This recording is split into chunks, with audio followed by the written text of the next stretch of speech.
Baik, bismillahirrahmanirrahim. Assalamualaikum warahmatullahi wabarakatuh. Perkenalkan, kami dari kelompok keempat Perbankan Syariah semester 5 dari kelompok keempat mata kuliah Manajemen Keuangan Syariah. Baik, langsung saja kami di sini akan memaparkan materi kami tentang manajemen kas dalam keuangan Islam. Yang pertama yaitu dasar syar'i manajemen kas. Kas adalah mata uang kertas atau logam, baik rupiah maupun valuta asing yang masih berlaku sebagai alat pembayaran yang sah. Kas terdiri dari giro pada Bank Indonesia dan giro pada bank lain. Dengan kata lain, kas harta tunai yang dimiliki oleh seseorang atau perusahaan. Harga tunai yang tersimpan mencapai mistakan dan halnya, maka ia wajib terkena zakat. Sesuai dengan firman Allah Subhanahu wa taala yang berbunyi, "Hai orang-orang yang beriman, sesungguhnya sebagian besar dari orang alim Yahudi dan raib Nasrani benar-benar memakan harta orang dengan jalan batil, dan mereka menghalangi manusia dari jalan Allah.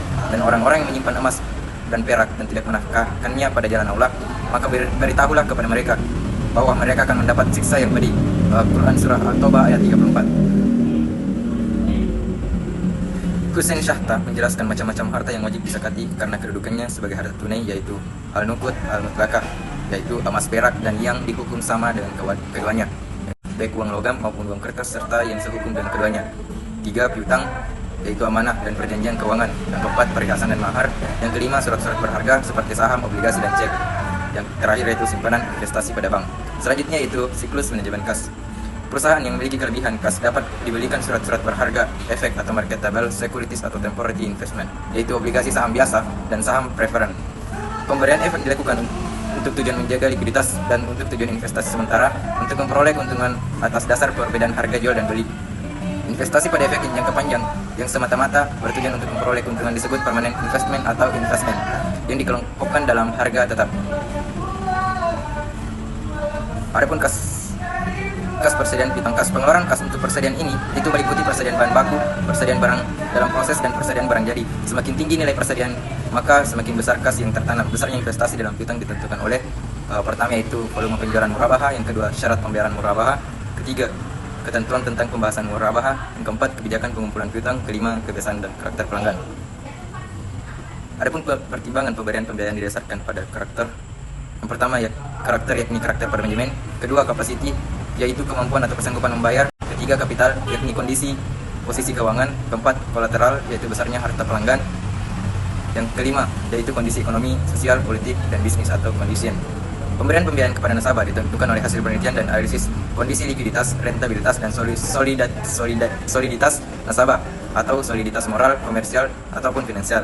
Ketiga unsur tersebut yang terpenting adalah unsur soliditas atau kepercayaan untuk menjaga kepercayaan diri luar maupun dari dalam perusahaan.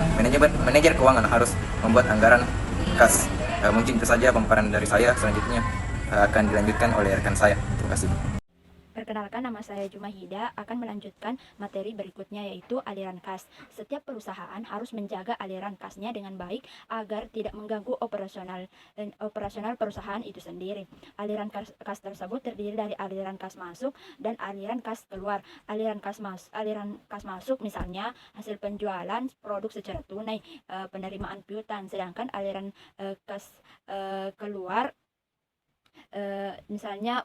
misalnya kas untuk pembelian bahan mentah, gaji karyawan, pembayaran dividen, bunga, pembayaran angsuran, hutang, pembelian kembali.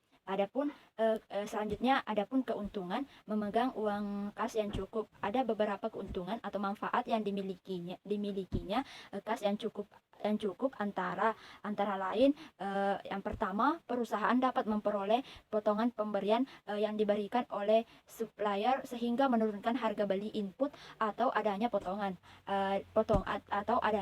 diskon perdagangan. Yang kedua, seringkali perusahaan memperoleh kesempatan pembelian yang lebih baik dengan adanya kas yang cukup, seperti adanya promosi dari supplier. Yang ketiga, perusahaan akan memperoleh ranking yang lebih baik dengan mempertahankan aktiva lancar yang cukup. Yang keempat, kelaikan kredit yang cukup baik akan mengirimkan perusahaan membeli barang dari supplier dengan persyaratan yang mudah serta menjaga hubungan kredit dengan bank dan sumber kredit lainnya. Yang kelima, itu perusahaan darurat seperti pemogokan buruh, keakaran atau kampanye perusahaan pesaing. Baik, itulah materi kedua. Sekian dan terima kasih. Baik, saya akan melanjutkan materi bagian E, yaitu model-model manajemen kas. Ada 3 model metode matematis yang digunakan dalam manajemen kas dan surat berharga, yaitu yang pertama model William J. Ball. William J. Ball mendasari teorinya pada metode Economic Order Quantity atau EOQ yang digunakan dalam menetapkan investasi yang optimasi di dalam persediaan. Penerapan metode EOQ ini pada manajemen kas didasari oleh kenyataan bahwa ada kesamaan antara investasi dalam uang kas dan persediaan bahan barang jika dipandang dari sudut pandang ahli belanja. Yang kedua, model Miller and Orr. Model Miller dan Daniel Orr menciptakan suatu metode dengan mengembangkan teori yang telah dibuat oleh Baumol.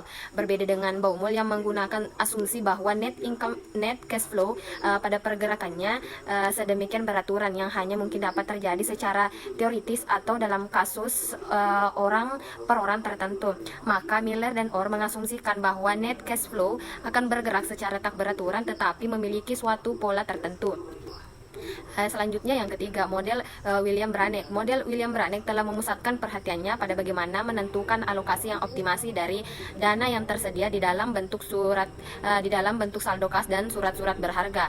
Di dalam makalah yang berjudul Analysis for Financial Decisions, hal itu dikemukakannya. Pendekatannya berbeda dengan yang diasumsikan oleh Baumol karena Branek dengan yang dilakukan oleh Baumol mengadakan pendekatan dan analisanya dengan memasukkan distribusi probabilitas dan aliran kas atau cash flow yang diharapkan dan di samping itu dalam menentukan fungsi biayanya Branek memasukkan kerugian sebagai akibat dari tidak dapat dimanfaatkannya cash discount dan akibat dari turunnya kredit rating dan perusahaan sebagai dampak dari kekurangan uang kas.